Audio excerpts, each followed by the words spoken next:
എല്ലാവർക്കും നമസ്തേ. ആരും ഓൺലൈനിൽ ഉണ്ടാവും തോന്നുന്നില്ല. കാരണം നേരം ഒരുപാട് ലേറ്റ് ആയല്ലോ. നാട്ടിലെല്ലാവരും ഇപ്പോൾ നല്ല ഉറക്കമായിരിക്കും. അപ്പോൾ ഞാനിവിടെ UK ടൈം ഞങ്ങൾക്ക് 8 മണി, രാത്രി 8 മണിയാണ്. അപ്പം സമയം കിട്ടിയപ്പോൾ ഒന്ന് രണ്ട് കാര്യങ്ങൾ നിങ്ങളുമായിട്ട് പങ്കുവയ്ക്കാൻ തോന്നി. വിഷയം ഇപ്പോൾ കുറച്ച് ദിവസങ്ങളായിട്ട് കത്തി നിൽക്കുന്ന എമ്പുരാൻ തന്നെയാണ്. ഇനി അഥവാ ഓൺലൈനിൽ ആരെങ്കിലും ഉണ്ടെങ്കിൽ ഒന്നൊരു ഹായ് പറയണേ. കാരണം ഞാൻ പറയുന്നത് കേൾക്കുന്നുണ്ടോ എന്നുള്ളതൊന്നും അറിയില്ല. ആരെങ്കിലുമൊക്കെ ഉണ്ടായിരിക്കും. ഇപ്പോൾ ഗൾഫിൽ ജോലി ചെയ്യുന്ന പ്രവാസികളോ അല്ലെങ്കിൽ ഒരുപാട് ലേറ്റ് ആയിട്ട് പിന്നെ ഓൺലൈനിൽ ഒരാളുണ്ടല്ലോ. അപ്പം എനിക്ക് തോന്നിയത് തെറ്റിയില്ല. ആരാണെന്ന് പേര് കാണിക്കുന്നില്ല. അതുകൊണ്ട് ആളെ കാണാൻ പറ്റുന്നില്ല. അല്ല സോറി, പ്രൊഫൈൽ കാണാൻ പറ്റുന്നുണ്ട്, പേര് കാണുന്നില്ല. ഇതിപ്പം നെറ്റ് കണക്ഷൻ സ്ലോ ആണെന്ന് തോന്നുന്നു. പേര് കാണുമ്പോൾ ഞാൻ പറയാം കേട്ടോ.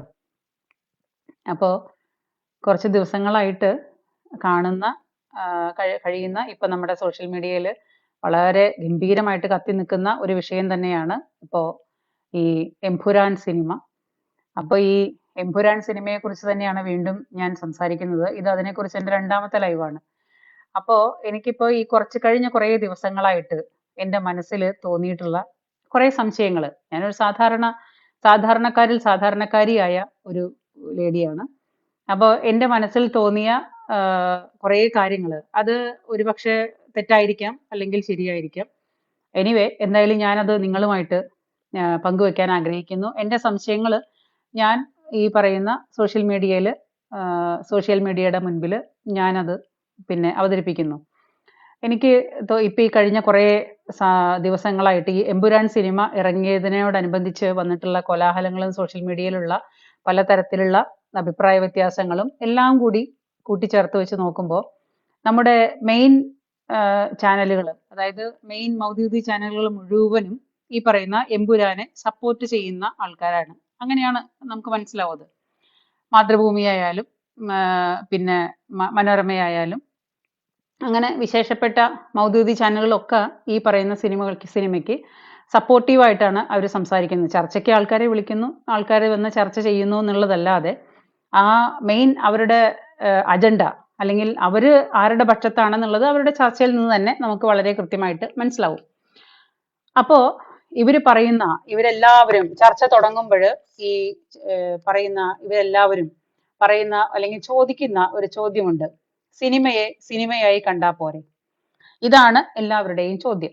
സിനിമയെ സിനിമയായിട്ട് കണ്ടാ പോരെ? സിനിമ മനുഷ്യനെ ബാധിക്കില്ലേ? അപ്പോൾ ഇതൊക്കെയാണ് ഇവിടെ വരുന്ന മെയിൻ പിന്നെ ചർച്ചകൾ. പിന്നെ എമ്പുരാൻ എന്ന് പറയുന്ന സിനിമ ഇറങ്ങിയപ്പോൾ ഈ സിനിമയോട് എല്ലാവർക്കും, അതായത് ഞാൻ എല്ലാവരും എന്ന് ഉദ്ദേശിച്ചത് ഇവിടുത്തെ ഹിന്ദുത്വപരമായി ചിന്തിക്കുന്ന അല്ലെങ്കിൽ സനാതന ധർമ്മത്തിൽ വിശ്വസിക്കുന്ന ഒരുപാട് മനുഷ്യരുണ്ട്. ആ ഒരുപാട് മനുഷ്യരെല്ലാവരും അവര് ഈ പറയുന്ന സിനിമ കണ്ടു കഴിഞ്ഞപ്പോൾ, അല്ലെങ്കിൽ സിനിമയുടെ റിവ്യൂ കണ്ടു കഴിഞ്ഞപ്പോൾ, അല്ലെങ്കിൽ സിനിമയെ കണ്ട അഭിപ്രായങ്ങൾ അറിഞ്ഞപ്പോൾ, എല്ലാവരും കണ്ടു കഴിഞ്ഞിട്ടൊന്നുമല്ല അഭിപ്രായം പറയുന്നത്. അപ്പൊ അത് കേട്ട് കഴിഞ്ഞപ്പോൾ സോഷ്യൽ മീഡിയയിലുള്ള പോസിറ്റീവായിട്ട് നെഗറ്റീവായിട്ടുള്ള കമന്റുകൾ കണ്ടു കഴിഞ്ഞപ്പോൾ ഈ സനാതന ധർമ്മത്തിൽ വിശ്വസിക്കുന്ന ഒരു പറ്റം മനുഷ്യര്, അവരാർക്കും ഒരു ദ്രോഹത്തിനും പോവാത്ത ആൾക്കാരാണ്. അവര് ഒന്നായിട്ട് ഒരു ചോദ്യം ചോദിച്ചു. ഒന്നായിട്ടൊരു ചോദ്യം ചോദിച്ചു. അതായത് ഈ എമ്പുരാൻ എന്ന് പറയുന്ന സിനിമയിൽ ഗോദ്ര സംഭവം കാണിക്കുന്നുണ്ട്. ഗോദ്ര സംഭവം ഇനിയിപ്പോ എന്താണെന്നുള്ളത് ഞാൻ ആരോടും വിശദീകരിക്കേണ്ട കാര്യമില്ല. അതിന്റെ എല്ലാ തരത്തിലുള്ള A to Z വരെയുള്ള എല്ലാ കാര്യങ്ങളും, എപ്പോ സംഭവിച്ചു, എങ്ങനെ സംഭവിച്ചു, ആര് ചെയ്തു, എന്തിനു ചെയ്തു, എങ്ങനെ ചെയ്തു, എല്ലാ കാര്യങ്ങൾക്കുള്ള ഉത്തരം സോഷ്യൽ മീഡിയയിൽ വളരെ കൃത്യമായിട്ട് ഈ ഒരു സിനിമ കാരണം കൊണ്ട് അങ്ങനെ ഒരു ഉപകാരം ഉണ്ടായി. അപ്പോൾ എമ്പുരാൻ എന്ന് പറയുന്ന ഒരു സിനിമ കണ്ടതുകൊണ്ട് നമ്മുടെ ഇപ്പോഴത്തെ തലമുറയും കഴിഞ്ഞ തലമുറയും എന്നെ പോലെ പ്രായമായവരും എല്ലാവരും ഈ ഗോദ്ര സംഭവം എന്താണ്, ഈ കലാപത്തിന്റെ പുറകിൽ ആരാണ് എന്നുള്ളത് കൃത്യമായിട്ട് എല്ലാവർക്കും മനസ്സിലായി. അപ്പൊ ഞാനത് വിശദീകരിക്കുന്നില്ല. അപ്പൊ ഈ ഗോദ്ര സംഭവം ഈ സിനിമയ്ക്കകത്ത് കാണിക്കുന്നുണ്ട് എന്ന് പറയുന്നു. ഈ ഗോദ്ര സംഭവം കാണിക്കുന്നത് അത് ഹിന്ദുക്കള് പിന്നെ എന്താ പറയാ, വളരെ അങ്ങേയറ്റത്തെ തീവ്രവാദികളായിട്ട് ഹിന്ദുക്കള് അങ്ങനെ ഒരു സംഭവം പടച്ചു വിട്ടിട്ട് ഹിന്ദുക്കൾക്ക് അല്ലെങ്കിൽ ആ ഹിന്ദുത്വ അജണ്ട നടപ്പിലാക്കിയിട്ട് അധികാരം പിടിച്ചു വാങ്ങാനുള്ള ഒരു അവസരമായിട്ടാണ് ആ ട്രെയിനിലെ തീയിടൽ സംഭവിപ്പിച്ചതെന്നുള്ള രീതിയിലാണ് ഈ പടത്തിനെ വളച്ചൊടിച്ചത്.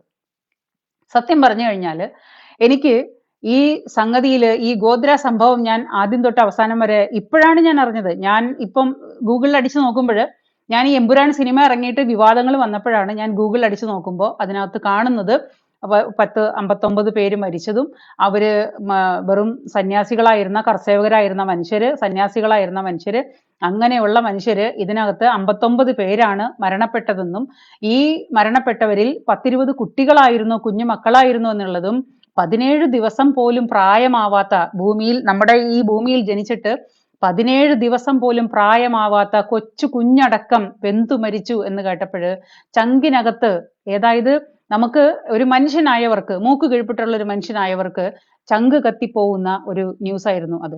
അപ്പോ ആ കാര്യത്തിനെ കുറിച്ച് കൂടുതൽ അറിഞ്ഞു കഴിഞ്ഞപ്പോ അതിന്റെ പുറകിൽ ആരായിരുന്നു, ആരാണ് അതിന് പിന്നെ പ്ലാൻ ചെയ്തത്, അതിന് ആരൊക്കെ ശിക്ഷിക്കപ്പെട്ടു എന്നുള്ള കൃത്യമായ കാര്യങ്ങൾ നമ്മൾ എല്ലാവരും കേട്ടതാണ്.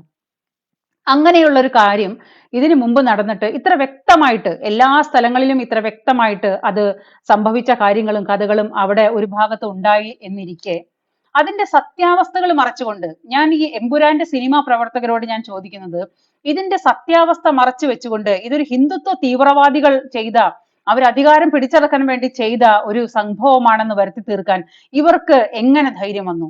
എന്തിനാണ് ഇവര്, എന്ത് അജണ്ടയോട് കൂടിയിട്ടാണ് ഇവരിത് നടപ്പാക്കിയത്? അതാണ് എനിക്ക് മനസ്സിലാവാത്തത്. എല്ലാവരും പറയുന്നുണ്ട് സിനിമയെ സിനിമയായി കണ്ടാൽ പോരെ എന്ന്. അപ്പൊ ഞാൻ ചോദിക്കുന്നത്, സിനിമയെ സിനിമയായിട്ട് തന്നെ കാണുന്നു. സിനിമാക്കാരൻ, ഇത് പടച്ചുണ്ടാക്കിയ സിനിമാക്കാരനോടാണ് ഞാൻ ചോദിക്കുന്നത്, ഈ സംഭവം സത്യസന്ധമായി ഈ സംഭവം നിങ്ങൾക്ക് കാണിച്ചാൽ എന്തായിരുന്നു പ്രശ്നം? നമ്മൾ സിനിമയെ സിനിമയായിട്ട് തന്നെയാണ് കാണുന്നത്. ഇവിടെ ഇറങ്ങുന്ന എല്ലാ സിനിമകളും ഒരു കൂട്ടരെ സപ്പോർട്ട് ചെയ്യണമെന്നോ ഒരു കൂട്ടരെ സപ്പോർട്ട് ചെയ്യുന്നില്ലെന്നോ നമുക്ക് അങ്ങനെ യാതൊരു പരാതികളും ഇല്ല. കാരണം ചുരുളി പോലുള്ള പച്ചത്തെറി മാത്രം പറയുന്ന, അതായത് നാക്ക് വളച്ചു കഴിഞ്ഞാൽ പച്ചത്തെറി മാത്രം വിളിക്കുന്ന ചുരുളി എന്ന് പറയുന്ന ഒരു സിനിമ നമ്മുടെ നാട്ടിൽ ഇറങ്ങിയതാണ്. നമ്മളെല്ലാവരും അതിനെക്കുറിച്ച് ഒരുപാട് കാലം അത് പറഞ്ഞതാണ്. അതുപോലെ ചുരുളി, അതിനേക്കാളും വൃത്തികെട്ട രീതിയിലുള്ള പല സിനിമകളും, ഒരു മനുഷ്യൻ കേൾക്കാൻ അറയ്ക്കുന്ന, കാണാൻ അറയ്ക്കുന്ന പല രീതിയിലുള്ള സിനിമകളും നമ്മുടെ അവിടെ ഇറങ്ങിയിട്ടുണ്ട്. അപ്പൊ അതിനൊക്കെ അതിൻ്റെതായ രീതിയിൽ പ്രതിരോധവും സംഭവിച്ചിട്ടുണ്ട്.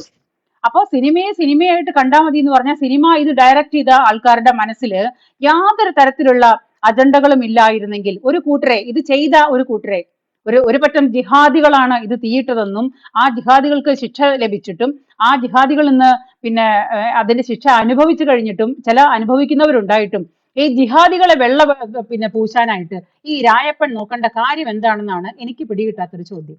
ഞാൻ അതാണ് ചോദിക്കുന്നത്. ഞാനൊരു രാഷ്ട്രീയക്കാരിയായിട്ടോ അല്ലെങ്കിൽ പൊളിറ്റിക്സിന്റെ ഭാഗമായിട്ടോ അല്ലെങ്കിൽ പാർട്ടിയുടെ ഭാഗമായിട്ടോ ഒന്നുമല്ല ഞാൻ ചോദിക്കുന്നത്. എന്നെ ഒരു സാധാരണ വീട്ടമ്മ ചോദിക്കുന്ന ഒരു ചോദ്യം, അറിവില്ലായ്മ, എന്റെ അറിവില്ലായ്മ എന്ന് വിചാരിച്ചാൽ മതി. എന്തിനാണ് ഈ സിനിമയുടെ അണിയറ പ്രവർത്തകർക്കൊക്കെ, ഈ പറയുന്ന സിനിമയിൽ അഭിനയിച്ചവന്മാർക്കും ഈ പറയുന്ന സ്വന്തം രാഷ്ട്രീയം ഒളിച്ചു കടത്താൻ ശ്രമിച്ച രായപ്പനോടാണ് ഞാൻ ചോദിക്കുന്നത്, ഈ സിനിമയിലെ കഥ അങ്ങനെ ഗോദ്ര സംഭവം അവതരിപ്പിക്കണമായിരുന്നു, ആരും നിങ്ങളുടെ കൈ പിടിച്ചിട്ടില്ല. ഗോദ്ര സംഭവം അവതരിപ്പിക്കാം, ഈ ഭൂമിയിൽ നടക്കുന്ന സർവമാന കാര്യങ്ങളും കഴിഞ്ഞ ചരിത്രങ്ങളായാലും എന്ത് സംഭവങ്ങളായാലും നിങ്ങൾക്ക് അവതരിപ്പിക്കാം. അതൊക്കെ അവരവരുടെ ആവിഷ്കാര സ്വാതന്ത്ര്യം തന്നെയാണ്, ഒരു എതിരുമില്ലാതെ ഞാൻ പറയുന്നു. പക്ഷേ ഒരു സംഭവം നടന്നാൽ ആ സംഭവം അതുപോലെ അതിന്റെ സത്യാവസ്ഥയോട് കൂടിയിട്ട് അവതരിപ്പിച്ചാ പോരെ രായപ്പ?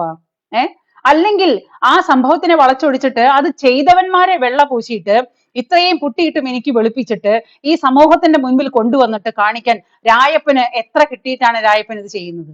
അവിടെയാണ് സംശയം. ആരോടും ഒരു തരത്തിലുള്ള വെല്ലുവിളികൾക്കും പോവാതെ, ഒരു തരത്തിലും ആരെയും ദ്രോഹിക്കാതെ, ഒരു ഭാഗത്ത് ഒതുങ്ങിക്കൂടിയിട്ട് മരണമാണെങ്കിൽ മരണം, ജാതി മാറ്റമാണെങ്കിൽ ജാതി മാറ്റം, അക്രമമാണെങ്കിൽ അക്രമം, ഇങ്ങനെയുള്ള എല്ലാ കാര്യങ്ങൾക്കും വഴിപ്പെട്ടിട്ട് അടിമകളെ പോലെ ജീവിക്കുന്ന ഒരു സമൂഹമാണ് ഇപ്പോ ഈ പറയുന്ന ഹിന്ദു സമൂഹം. ആ ഹിന്ദു സമൂഹം ആരോടും മെക്കിട്ട് കയറാൻ പോവാനോ ആരുടെയും തട്ടിപ്പറിക്കാനോ ആരെയും കൊലയ്ക്ക് കൊടുക്കാനോ പോവാതെ സ്വന്തം കാര്യം നോക്കിയിട്ട് ജീവിക്കുന്ന ഈ പാവം ഹിന്ദുക്കളെ, എന്തിന്റെ പേരിലാണ് ഈ ഹിന്ദുക്കളെ ആക്രമിച്ച് കൊന്ന ഈ 59 പേരെ തീയിട്ട് കൊന്ന, ഈ തീയിട്ട് കൊന്നിട്ടുള്ള ഈ കഥ, അത് അങ്ങനെയല്ല വന്നത്. അപ്പുറത്തുള്ളവന്മാരാണ് ഭയങ്കര മഹാന്മാരിൽ മഹോന്നതൻ എന്ന് വരുത്തി തീർക്കാൻ രായപ്പന് എന്ത് കിട്ടിയിട്ടാണ് രായപ്പൻ ഈ കളി കളിച്ചത്? അതാണ് ഞാൻ ചോദിച്ചത്. അല്ലാണ്ട് രായപ്പന്റെ സിനിമ പിടിക്കാനുള്ള ആവിഷ്കാര സ്വാതന്ത്ര്യത്തിനൊന്നും ഒരാളും ഇവിടെ ചോദ്യം ചെയ്യാൻ വരുന്നില്ല. നിങ്ങൾക്ക് സിനിമ പിടിക്കോ തലകുത്തി മറിയോ എന്തോ വേണമെങ്കിലും ചെയ്യാം, യാതൊരു പ്രശ്നവും ഇല്ല, ഒരാൾക്കും എതിർപ്പില്ല. ഈ പറയുന്ന ചാനലുകളിലെ പിന്നെ നീണ്ടു നിവർന്നിരുന്ന് എല്ലാവരെയും വിളിച്ചിരുത്തിയിട്ട് പിന്നെ ചർച്ചകൾ നടത്തുന്ന ഗംഭീരന്മാരായ പിന്നെ ചാനൽ അവതാരകന്മാരോടും കൂടിയിട്ടാണ് ഞാൻ ചോദിക്കുന്നത്, ഈ സിനിമയായിട്ട് തന്നെ കാണുന്നു? ഒരൊറ്റ ചോദ്യം മാത്രമേ ഉള്ളൂ. വർമ്മ സാറേ എന്ന് ചോദിച്ചിട്ട് ലൂസിഫറിൽ പറയുന്നുണ്ടല്ലോ, ആ ലൂസിഫർ സിനിമ നമ്മൾ എല്ലാവരും നെഞ്ചോടേറ്റിയ സിനിമയാണ്. എല്ലാവർക്കും അത് വളരെ ഇഷ്ടപ്പെട്ട ഒരു സിനിമയാണ്, എന്തോ ആവട്ടെ എന്താണെങ്കിലും. പക്ഷെ അതിന്റെ രണ്ടാം ഭാഗം എന്ന് പറയുന്നത് എമ്പുരാൻ എടുക്കുമ്പോൾ ഈ എമ്പുരാനിൽ ഒളിച്ചു കടത്തിയ രാഷ്ട്രീയം, ഒളിച്ചു കടത്തിയ അജണ്ട, ഒളിച്ചു കടത്തിയ വെള്ളപൂശല്, ഒരു പറ്റം ജിഹാദികളെ 19 പേരെ ഒരു കാരണവുമില്ലാതെ വഴക്കുണ്ടാക്കി, ചവിട്ടി വഴക്കുണ്ടാക്കിയിട്ട് ചുട്ടുകൊന്ന ജിഹാദികളെ വെളുപ്പിക്കാൻ രായപ്പൻ എന്തിനാണ്, ആരുടെ കയ്യിൽ നിന്ന് അച്ചാരം വാങ്ങിയിട്ടാ രായപ്പ ഈ പണി ചെയ്തത് എന്നാണ് രായപ്പനോടുള്ള ചോദ്യം. രായപ്പനും ഒരു മോളുണ്ടല്ലോ അല്ലേ? എങ്ങനെ എന്ത് രീതിയിലാണെങ്കിലും ഏത് കൊമ്പത്തിരിക്കുന്നവനാണെങ്കിൽ ശരി, രായപ്പനും ഒരു മോളുണ്ടല്ലോ. അപ്പൊ നിനക്ക് മക്കൾ ഉണ്ടാവാത്തതിന്റെ ദണ്ണം നിനക്ക് നന്നായിട്ട് അറിയുന്നതാണ് അല്ലേ? പാർട്ടി മാറ്റി വെച്ചിട്ട് നിന്റെ മനസ്സിനകത്തെ രാഷ്ട്രീയം മാറ്റി വെച്ചിട്ട് നീ ചിന്തിക്കേ, നിനക്കൊരു മോളുണ്ട്. ഈ മോളും നിന്റെ ചേട്ടന് 2 മക്കളുണ്ട് നിന്റെ കുടുംബത്ത്. അങ്ങനെ എന്റെ അറിവിൽ നിങ്ങൾക്ക് 3 മക്കളുണ്ടായിട്ടുണ്ട് ആ കുടുംബത്ത്, പേരക്കുട്ടികൾ അല്ലേ? ആ പെൺമക്കൾ, നിനക്കൊരു മകളാണ് ജനിച്ചത്. ഈ 59 പേര്, ഈ ഗോദ്ര സംഭവത്തിൽ 59 പേര് വെന്തു മരിച്ചപ്പോഴ് അത് പുറത്തുനിന്ന് ആ ട്രെയിനിന്റെ പിന്നെ ഡോർ അടച്ചു എന്നാ പറയുന്നത്. അപ്പൊ ആ പാവങ്ങള് തീപ്പന്തങ്ങളായിട്ട് കത്തി എരിഞ്ഞപ്പോ 17 ദിവസം പ്രായമുള്ള കൊച്ചു കുഞ്ഞടക്കം വെന്തു മരിച്ചപ്പോ ഈ രായപ്പന്റെ കുടുംബത്തെ സ്വന്തം മോളാണ് വെന്തു മരിച്ചെന്ന് നീ ഒന്ന് ഇമാജിൻ ചെയ്യ് രാജപ്പ. കാരണം നീ സിനിമ ഉണ്ടാക്കുന്ന ആളല്ലേ. ഈ സിനിമ ഉണ്ടാക്കുന്ന രായപ്പന് സംഭവങ്ങളെ മുൻകൂട്ടി കണ്ടു കാണാനുള്ള ഇമാജിനേഷൻ ഒക്കെ നിനക്ക് നല്ല വശമുണ്ടല്ലോ. നീ ചിന്തിക്ക്, നിന്റെ മോളാണ് കത്തി എമർന്നെന്നുണ്ടെങ്കിൽ, നിന്റെ മോളാണ് ഒരു ദിവസം കത്തി എമർന്നെന്നുണ്ടെങ്കിൽ നിനക്ക് സഹിക്കാൻ പറ്റുമോ രായപ്പ? അപ്പോ ഈ ഉണ്ടായ സംഭവം അതും അവരുടെയും സിരകളിൽ ഓടുന്നത് ചുവന്ന ചോര തന്നെയല്ലേ? നിന്റെ ഞരമ്പ് മുറിച്ചാൽ നിനക്ക് പച്ചച്ചോരയായിരിക്കും ഉണ്ടാവുക. ആ നിന്റെ പച്ചച്ചോരയാണ് നിനക്ക് ഈ ജിഹാദികളെ വെളുപ്പിക്കാനുള്ള പിന്നെ അവസരം നീ ഉണ്ടാക്കിയത്, അതായിരിക്കാം. പക്ഷേ നമ്മൾക്ക് ഓരോരോ കാര്യങ്ങളുടെ വേദന മനസ്സിലാവണമെന്നുണ്ടെങ്കിൽ അപ്പുറത്ത് നിൽക്കുന്നവന്റെ വേദന നമുക്ക് മനസ്സിലാക്കാനുള്ള മനസ്സുണ്ടാവണം. അത് മനുഷ്യനെ സാധിക്കൂ. അത് സാധിക്കാതെ പോയതാണ് നിന്റെ എല്ലാം പരാജയം. മനസ്സിലാവുന്നുണ്ടോ? ഇത്രയും കാര്യങ്ങൾ നീ സിനിമ എടുക്കുന്നതിന് ഇവിടുത്തെ ഒരു കൊടിച്ചി പട്ടിക്ക് പോലും യാതൊരു തരത്തിലുള്ള എതിർപ്പുമില്ല, യാതൊരു തരത്തിലുള്ള പിന്നെ ബുദ്ധിമുട്ടുകളും ഇല്ല. നിന്റെ ആവിഷ്കാര സ്വാതന്ത്ര്യം, നീ എന്തോ ചെയ്യേ, നമുക്കതൊന്നും യാതൊരു വിഷയങ്ങളല്ല. എന്റെ ചോദ്യം ഇത്രയേ ഉള്ളൂ, ഗോദ്ര സംഭവത്തില് ജിഹാദികൾ കൊന്നുകൂട്ടിയതിന് ആ ജിഹാദികളെ നീ എന്തിനു വെളുപ്പിച്ചു? നിനക്ക് സംഭവം സത്യസന്ധമായിട്ട് കാണിക്കാമായിരുന്നില്ലേ? അപ്പൊ നീ ആരുടെ കയ്യിലുള്ള നാടകമാണ്, ആരുടെ നൂൽപ്പാവയാണ് നീ ആരുടെ നൂൽപ്പാവയാണ്? ആരൊക്കെയോ ചരട് വലിക്കുന്നതിനനുസരിച്ച് ആടുന്നവനാണ് ഈ പറയുന്ന ഈ രായപ്പൻ. ഈ പൃഥ്വിരാജ സുകുമാരൻ എന്ന് പറയുന്ന ഈ രാജപ്പൻ ആരുടെയൊക്കെയോ നൂൽപ്പാവയാണ്. അത് സത്യസന്ധമായ കാര്യമാണ്. എന്നിട്ട് അതിനെ വളച്ചൊടിക്കാനാണ്. അപ്പൊ നമ്മൾ ഈ സംഭവങ്ങളെ കുറിച്ച് ഒരാൾ എതിർക്കുമ്പോൾ, സാധാരണക്കാരനായി ഞാനാണെങ്കിലും മറ്റൊരാളാണെങ്കിലും സോഷ്യൽ മീഡിയയിൽ എല്ലാവരും അവരവരുടെ അഭിപ്രായങ്ങൾ തുറന്നു പറയുമ്പോൾ ഈ അഭിപ്രായങ്ങളെ തുറന്നു പറഞ്ഞവരെ മുഴുവനും കൊണ്ടുപോയിട്ട് RSSന്റെ കാര്യാലയത്തിൽ കൊണ്ട് കെട്ടുകയാണ്. അത് മറ്റൊരു തട്ടിപ്പ്. ഈ ചാനൽ ചർച്ചകളിലെ വില്ലന്മാർ ചെയ്യുന്ന പരിപാടികളാണ്. ചാനൽ ചർച്ചകളിൽ ഇങ്ങനെ കോട്ടും സൂട്ടും ഇട്ടിട്ട് കുറേ പിന്നെ മാന്യന്മാർ ഇരിപ്പുണ്ട്. അവര് ജഡ്ജിമാരാണ്, സുപ്രീം കോടതി ജഡ്ജിയാണ്. നമ്മുടെ നാട്ടിലെ മൗദൂദി ചാനലുകളിൽ ഇരിക്കുന്ന കോട്ടും സൂട്ടും ഇട്ടിരിക്കുന്ന മഹാമാന്യന്മാരുണ്ടല്ലോ, അവരുടെ കയ്യിലാണ് ഈ പറയുന്ന സംഭവങ്ങളുടെ മുഴുവനും നിയമപരമായ എല്ലാ കാര്യങ്ങളും പോകുന്നതും തീരുമാനിക്കുന്നതും. ഈ ലോകം തന്നെ എങ്ങനെ പോണെന്ന് തീരുമാനിക്കുന്നത് ഈ കേരളത്തിലെ ഇട്ടാവട്ടത്തിൽ നടക്കുന്ന ഈ മലയാളി, ഈ പറയുന്ന മാതൃഭൂമി എന്നൊക്കെ പറയുന്ന മൗദൂദി ചാനലുകളിലെ കോട്ടിട്ട മാന്യന്മാര് സുപ്രീം കോടതിയിലെ ജഡ്ജിമാരാണ് എന്നാണ് സ്വയം അവർ ധരിച്ചു വെച്ചിരിക്കുന്നത്. അവരാണ് തീരുമാനിക്കുന്നത് ഇവിടെ ആരനങ്ങണം, ആരനങ്ങണ്ട, ആര് കിടക്കണം, ആര് കിടക്കണ്ട എന്നൊക്കെ ഈ പറയുന്ന മൗദൂദി ചാനലിൽ ഇരിക്കുന്ന ഈ എന്താ പറയാ മാപ്രകളാണ് തീരുമാനിക്കുന്നത്. മാപ്രകൾ ഇങ്ങനെ പറയും, ഇങ്ങനെ ഘോരം മാപ്രകൾ ഇങ്ങനെ പറഞ്ഞുകൊണ്ടിരിക്കും ആരെന്ത് ചെയ്യണമെന്ന്, ആരാണ് ശരി, ആരാണ് തെറ്റ് എന്ന് മാപ്രകൾ പറയും. നമ്മളങ്ങ് അനുസരിച്ചാൽ മതി. അമ്പ്രാന്മാരാണ്. അമ്പ്ര എന്ന് പറഞ്ഞാൽ മതി. ഈ ഏഷ്യാനെറ്റ് ആണെങ്കിലും മഞ്ഞരമയാണെങ്കിലും ഈ മാതൃഭൂമി ആണെങ്കിലും ശരി, യവന്മാരങ്ങ് കൽപ്പിക്കുവാണ് നമ്മളോട്. നമ്മുടെ ടാക്സും നമ്മുടെ ചെലവും കൊടുത്ത് നമ്മുടെ പാടിന് നമ്മൾ ജീവിക്കുന്നു. നമ്മൾ എങ്ങനെ ജീവിക്കണം, എവിടെ നിൽക്കണം, എവിടെ ഇരിക്കണം, ഈ വക സംഭവങ്ങളൊക്കെ ഈ മാന്യന്മാര് പറയും. ഇവരാണ് വിധിക്കുന്നത്. അപ്പൊ അവരാണ് പറയുന്നത് എന്ത്, ഈ സിനിമയായി കണ്ടാൽ പോരെ എന്നാണ് ചോദ്യം. ഈ പൃഥ്വിരാജ് സുകുമാരൻ എന്ന് പറയുന്ന ഈ സിനിമ എടുത്ത ആൾക്ക് ഒരു സംഭവം നടന്നതിന്റെ സത്യസന്ധമായ രീതിയിൽ കാണിച്ചുകൂടെ എന്ന് അത് ഈ ജനം ടി വി മാത്രമാണ് ചോദിച്ചത്. പിന്നെ നമ്മുടെ ഈ സോഷ്യൽ മീഡിയയിലുള്ള പല ചാനലുകളും. അല്ലാതെ ഈ മൗദ്യോഗിക ചാനലുകൾക്കൊന്നും യാതൊരു തരത്തിലുള്ള അച്ചാരം വാങ്ങിയിട്ടിരിക്കുന്നതാ. ജിഹാദികളുടെ കയ്യിൽ നിന്ന് അങ്ങേയറ്റത്ത് അച്ചാരം വാങ്ങിയിട്ടിരിക്കുന്ന മനുഷ്യരാണ്. അവരെങ്ങനെ ചോദിക്കും? അവർ രായപ്പനോട് ചോദിക്കൂ? ഈ കണ്ട കാലങ്ങളായിട്ട് എത്രയോ വ്യക്തമായിട്ട് ഈ മൗദ്യോഗിക ചാനലുകളുടെ കയ്യിൽ തന്നെയുണ്ട് റെക്കോർഡ്. ഗോദ്ര സംഭവത്തിന്റെ സത്യസന്ധമായ റെക്കോർഡ് ഇവരുടെ കയ്യിലുണ്ട്. അത് കയ്യിൽ വെച്ചുകൊണ്ടാണ് ആടിനെ പട്ടിയാക്കുന്ന രീതിയിൽ ഈ മാപ്രകൾ എല്ലാവരും കൂടി കിടന്നിട്ട് ഇങ്ങനെ കുരയ്ക്കുന്നത്. ഈ പറയുന്ന ജിഹാദികൾ എറിഞ്ഞു കൊടുക്കുന്ന എല്ലിൻ കഷ്ണം കടിച്ചു പിടിച്ചുകൊണ്ട് അതൊക്കെ കടിച്ചു പിടിച്ച് നടക്കുന്ന വെറും കഞ്ഞി പട്ടികളാണ് ഇവർ മുഴുവൻ. ഈ പറയുന്ന ജിഹാദികളുടെ കയ്യിൽ നിന്ന് കിട്ടുന്ന എല്ലിൻ കഷ്ണം കടിച്ച് ചവച്ചരച്ച് എന്നിട്ട് അവർക്ക് വേണ്ടി കുരയ്ക്കുന്ന മാധ്യമങ്ങളെ നിങ്ങളുടെ കയ്യിൽ തന്നെ ഉണ്ടല്ലോ ഗോദ്ര സംഭവത്തിന്റെ സത്യസന്ധമായ കാര്യങ്ങൾ എന്താണെന്നുള്ളത്. നിങ്ങൾ തന്നെ പറഞ്ഞിട്ടല്ലേ നമ്മൾ അറിഞ്ഞത് ആണല്ലോ.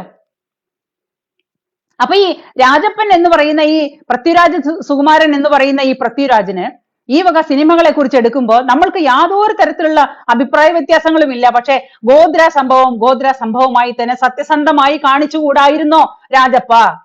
ഇതാണ് എന്റെ ചോദ്യം. ഇതിനെന്തിനാ വളച്ചൊടിക്കുന്നേ? ഇത് ഞാൻ ചോദിക്കുമ്പോ എന്നെ നേരെ കൊണ്ടുപോയിട്ട് RSSന്റെ കാര്യാലയത്തിൽ കൊണ്ട് കെട്ടും. സംഘിണി. അത് എന്റെ അപ്പുറത്തുള്ള ഒരാൾ ചോദിച്ചാലും സോഷ്യൽ മീഡിയയിൽ ആര് ചോദിച്ചാലും ആ ചോദിക്കുന്നവരെ മുഴുവനും സംഘത്തിന്റെ അല്ലെങ്കിൽ RSSന്റെ കാര്യാലയത്തിൽ കൊണ്ടങ്ങ് നേരെ കൊണ്ടുപോയി കെട്ടുകയാണ്. ഇതാണ് ഇവിടുത്തെ ഏറ്റവും വലിയ ട്രിക്ക്. ഇവിടെ ഇന്ന് നടക്കുന്ന ഏറ്റവും വലിയ ട്രിക്ക് ഈ സംഭവമാണ്. RSS എന്ന് പറയുന്ന ഒരു സാധാരണക്കാരന് അവന്റെ മനസ്സിൽ തോന്നിയ അഭിപ്രായങ്ങൾ തുറന്നു പറയാൻ പറ്റില്ല. ഒരു ഹിന്ദുവായവർക്ക് അവരുടെ അഭിപ്രായങ്ങൾ തുറന്നു പറയാൻ പറ്റില്ല. ഒരു ഹിന്ദുവായവന് സനാതന ധർമ്മത്തിൽ വിശ്വസിച്ച് ജീവിക്കുന്ന ഹിന്ദുവായ ഒരാൾക്ക് രാഷ്ട്രീയത്തിന് മാത്രമല്ലാതെ വേറൊരു കാര്യങ്ങൾക്ക് വായ തുറക്കാൻ പാടില്ല. ഇവിടെയാണ് അഭിമന്യുവിന്റെ വാക്ക് മനസ്സിലാവുന്നത്. അഭിമന്യു പറഞ്ഞതാണ് കറക്റ്റ്. അഭിമന്യു ആ പയ്യൻ ഒരുപാട് കാലം മുമ്പേ മരിച്ചു അതിനെ കൊന്നു കളഞ്ഞതാണ് എന്നുണ്ടെങ്കിൽ ജിഹാദികൾ കൊന്നതാണ്. കോളേജിനകത്ത് കയറിയിട്ട് ജിഹാദികൾ ഒറ്റ കുത്തിന് തീർത്തതാണ് അഭിമന്യുവിനെ. ആ അഭിമന്യു പറഞ്ഞത് എന്താണ്? ഇവിടെ അവൻ പറഞ്ഞ വാചകമാണ്. ഇവിടെ ഹിന്ദുവിന്റെ പേരും പറഞ്ഞിട്ട് RSSന്റെ പേരും പറഞ്ഞിട്ട് ഹിന്ദുക്കൾക്കിട്ട് ഉണ്ടാക്കാൻ വരുന്നുണ്ടോ എന്നുള്ളതാണ് ആ പയ്യൻ ചോദിച്ചത്. അടുത്ത നിമിഷം അവൻ കൊല്ലപ്പെട്ടു. അവനെ കോളേജ് അങ്കണത്തിൽ കയറിയിട്ട് സുഡാപ്പികള് ഒരൊറ്റ കുത്തിന് തീർത്തു. എന്നിട്ട് അവന്റെ പേരില് കോടികളും പിടിച്ച് പുട്ടടിച്ചിട്ട് ഇന്നും നമ്മുടെ ഒരു വീട് പോലും ആ പയ്യനുണ്ടാക്കി കൊടുത്തു എന്നുള്ളത് എനിക്ക് അറിയാൻ പാടില്ല. കോടികളാണ് പിരിച്ചത് അഭിമന്യുവിന്റെ പേരിൽ. അഭിമന്യു എന്ന് പറയുന്ന ഹിന്ദു ചെറുപ്പക്കാരന്റെ പേരിൽ കോടികളാണ് പിരിച്ചത്. ഇവിടുത്തെ മോഹൻലാലോ മമ്മൂട്ടിയോ പൃഥ്വിരാജോ ഈ പറയുന്ന ഇടതുപക്ഷ സാംസ്കാരിക നായകൾ ആരെങ്കിലും കുരച്ചോ? കേട്ടോ നിങ്ങൾ ആരെങ്കിലും? ഈ ഇടതുപക്ഷ ഈ പറയുന്ന എന്ത് കാര്യങ്ങൾ നമ്മൾ മിണ്ടുമ്പോഴും ഞാനടക്കം എന്നെ പറയുമ്പോ സംഘിണി സംഘി സംഘിണി സംഘി ഈ പറയുന്ന നമുക്ക് സംഘിച്ചാപ്പ ചാർത്തി തരുന്നുണ്ടല്ലോ. നമുക്കതൊരു പോരായ്മയായിട്ട് നമ്മൾ കരുതുന്നേ ഇല്ല. നിങ്ങൾക്ക് എന്ത് വേണമെങ്കിലും പറയാം. ഈ നാട്ടിൽ നടക്കുന്ന ഒരു കാര്യത്തിന് സത്യസന്ധമായ അഭിപ്രായം പറഞ്ഞാൽ, ന്യായമായ ചോദ്യം ചോദിച്ചാൽ ഉടനെ കൊണ്ടുപോയിട്ട് RSSന്റെ കാര്യാലയത്തിൽ കൊണ്ട് കിട്ടും. അതാണ് നമുക്ക് തരുന്ന സംഘിച്ചാപ്പ. ഈ സംഘിച്ചാപ്പ കൊണ്ട് ആര് പേടിക്കുന്നത്? ആരെങ്കിലും പറയുന്നത് നിർത്തുന്നുണ്ടോ? ഇല്ല, നെവർ എവർ. ഈ പറയുന്ന ഇതിന്റെ പുറകിലുള്ള അജണ്ടയാണ് എനിക്ക് മനസ്സിലാവാത്തത്. ഒരാളൊരു ചോദ്യം ചോദിച്ച സോഷ്യൽ മീഡിയയിൽ എന്താ സാധാരണ അനാവശ്യമായ കാര്യങ്ങൾ കണ്ടാൽ ചോദ്യം ചെയ്യാൻ ആർക്കും അധികാരമില്ലേ? അധികാരമില്ലേ? സാധാരണക്കാരന് ചോദിക്കാം, അല്ലാത്തവർക്ക് ചോദിക്കാം. അത് ചോദിക്കുമ്പോ എന്തിനാണ് ഇവരെ സംഘത്തിന്റെ കാര്യാലയത്തിൽ കൊണ്ട് കിട്ടുന്നതിന്റെ അവസ്ഥ എന്താണെന്ന് എനിക്ക് മനസ്സിലാവുന്നില്ല. അത് അവരുടെ വായടപ്പിക്കാനാണോ? ഈ രാജപ്പനടക്കം ഇടതുപക്ഷ ചിന്താഗതികളായിട്ട് നടക്കുന്ന സാംസ്കാരിക നായകൾ എല്ലാവരും ഇടതുപക്ഷം ഹൃദയപക്ഷം അത് പറയാനായിട്ട് ഒരു നാണക്കേടുമില്ല. ഇടതുപക്ഷം ഹൃദയപക്ഷം അത് പറയാൻ ഒരു നാണക്കേടുമില്ല. ഇവിടുത്തെ കമ്മ്യൂണിസമാണ് നാട് നശിപ്പിച്ച് ഈ അവസ്ഥയിലാക്കി തീർത്തത്. കമ്മ്യൂണിസം നാട് നശിപ്പിച്ച് ജീവിക്കാൻ മാർഗമില്ലാത്ത അവസ്ഥയിലേക്ക് നാട് നശിച്ച് നാറാണ കല്ലെടുത്തു. ഇനി നശിക്കാനായിട്ട് യാതൊന്നുമില്ല. ഒരു കമ്മ്യൂണിസ്റ്റ് മുഖ്യമന്ത്രി അടുപ്പിച്ച് നമ്മുടെ നാട് ഭരിച്ചു കഴിഞ്ഞപ്പോ നാട്ടിൽ വികസനമില്ല, യാതൊരു ഡെവലപ്മെന്റും ഇല്ല. ആകെ കൂടി ഡെവലപ്പ് ഉണ്ടായത് മുഖ്യമന്ത്രിയുടെ വീട്ടിൽ മാത്രമാണ്. മുഖ്യമന്ത്രിയുടെ മകൻ രക്ഷപ്പെട്ടു, മകൾ രക്ഷപ്പെട്ടു, കോടീശ്വരന്മാരും കോടീശ്വരികളായിട്ട് അവരുടെ സുഖമായിട്ട് ജീവിക്കുന്നു. ഇനി അടുത്ത 10 തലമുറ ജീവിക്കാനുള്ള കോടികള് കേരളത്തിലെ മലയാളികളെ പറ്റിച്ചിട്ട് പിണറായി വിജയൻ ഉണ്ടാക്കി വെച്ചിട്ടുണ്ട്. അതുകൊണ്ട് പിണറായി വിജയന്റെ ഭാഗം സേഫ് ആണ്. അങ്ങേർക്ക് ഇപ്പൊ കേരളം കത്തുവോ, കേരളം കത്താണ്ടിരിക്കുവോ, കേരളത്തിൽ തിന്നോ കുടിക്കോ ആരെങ്ങനെയായാലും അങ്ങേർക്ക് യാതൊരു പ്രശ്നവും ഇല്ല. അതാണ് കമ്മ്യൂണിസ്റ്റ് മുഖ്യമന്ത്രി. അതാണ് ഇവിടെ നടന്നുകൊണ്ടിരിക്കുന്നത്. അതിനെ ചോദ്യം ചെയ്യാൻ ഈ നാട്ടിലെ ഏതെങ്കിലും സാംസ്കാരിക നായകൾ വായ തുറക്കുന്നുണ്ടോ? കക്കുമ്പോ ഇവരെല്ലാവരും ഒരുപോലെയാണ്.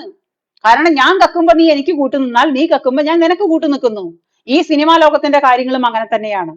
ഈ സിനിമാ ലോകത്ത് ഏറ്റവും കൂടുതൽ ഡ്രഗ്സ് ഉപയോഗിക്കുന്നതും ഡ്രഗ്സിന്റെ ബിസിനസ് നടക്കുന്നതും ഈ സിനിമാ ലോകത്താണ്. അത് കഴിഞ്ഞിട്ടേ ബാക്കി എന്തുള്ളൂ. ഈ സിനിമയിൽ അഭിനയിക്കുന്നവരും സിനിമ നടത്തിപ്പുകാരും സിനിമയ്ക്കകത്തുള്ളവരും പുറത്തുള്ളവരും ഇതൊക്കെ കണക്റ്റഡ് ആയിട്ട് കിടക്കുന്ന വലിയൊരു ഡ്രഗ്സിന്റെ മാഫിയയാണ് നമ്മുടെ നാട്ടിലത്തെ ഫിലിം ഇൻഡസ്ട്രി എന്ന് ഞാൻ പറയുന്നതല്ല, എല്ലാവർക്കും അറിയാം. ഇത് ഞാൻ വിളിച്ചു പറഞ്ഞതുകൊണ്ട് ഇവിടെ കൊണ്ട് അവസാനിക്കാനും പോകുന്നില്ല. നാളെ ഫിലിം ഇൻഡസ്ട്രി നേരെയാവാനും പോകുന്നില്ല. ആരും ചോദ്യം ചെയ്യാൻ പോകുന്നില്ല. കാരണം അവന്മാരുടെ കയ്യിൽ എല്ലാ തരത്തിലുള്ള കഴിവുകളും പണവും അധികാരവും എല്ലാം അവരുടെ കയ്യിലുണ്ട്. അപ്പൊ അവരെ ആരും ചോദ്യം ചെയ്യില്ല. അവർക്ക് എന്തുമാവാം. ഫിലിം ഇൻഡസ്ട്രി എന്ന് പറഞ്ഞാൽ എല്ലാവർക്കും ഭയമാണ്. എല്ലാവരും ഇങ്ങനെ ഓച്ചാനിച്ച് നിൽക്കും. അതാണ് ഫിലിം ഇൻഡസ്ട്രി. ആ ഫിലിം ഇൻഡസ്ട്രിക്ക് അകത്ത് ഒരാളെയും ചോദ്യം ചെയ്യാനോ അന്വേഷിക്കാനോ യാതൊരു കാര്യങ്ങൾക്കും പോവില്ലെന്നുള്ളത് അവർക്ക് കൃത്യമായിട്ട് അറിയാം. കാരണം അവരൊരു യൂണിറ്റ് ആണ്. ആ ഫിലിം ഇൻഡസ്ട്രിയിൽ അവരവരുടെ പൈസയും കൊടുത്ത് ഇപ്പൊ ഒരുപാട് ഒരു ചെറിയ പടങ്ങളിൽ അഭിനയിക്കാൻ വന്നു. 5 ലക്ഷവും 10 ലക്ഷവും 15 ലക്ഷവും 20 ലക്ഷമൊക്കെ ആയിട്ട് പിന്നെ പ്രതിഫലം മേടിച്ച് അഭിനയിച്ച് ഒരുവിധം നല്ല സൂപ്പർ സ്റ്റാർ ആവുമ്പോ എങ്ങനെയാണ് ഇവന്മാരെ സൂപ്പർ സ്റ്റാർ ആവുന്നത്? നമ്മളെ പോലെയുള്ള സാധാരണക്കാർക്ക് ആരാധന വരുവാണ്. ഇവന്മാരോട് ആരാധന വരുന്ന ചിലവര് മോഹൻലാലിനെ ഇഷ്ടപ്പെടുന്നു, ചിലവര് മമ്മൂട്ടിയെ ഇഷ്ടപ്പെടുന്നു, ചിലവര് രായപ്പനെ ഇഷ്ടപ്പെടുന്നു. എല്ലാവരും ഓരോരുത്തരെ ആരാധിച്ച് നാട്ടിലുള്ള ആൾക്കാര് ആരാധന മൂക്കുമ്പോ അപ്പോഴാണ് ഇവന്മാർ അങ്ങോട്ട് താരരാജാക്കന്മാരായി മാറുകയാണ്.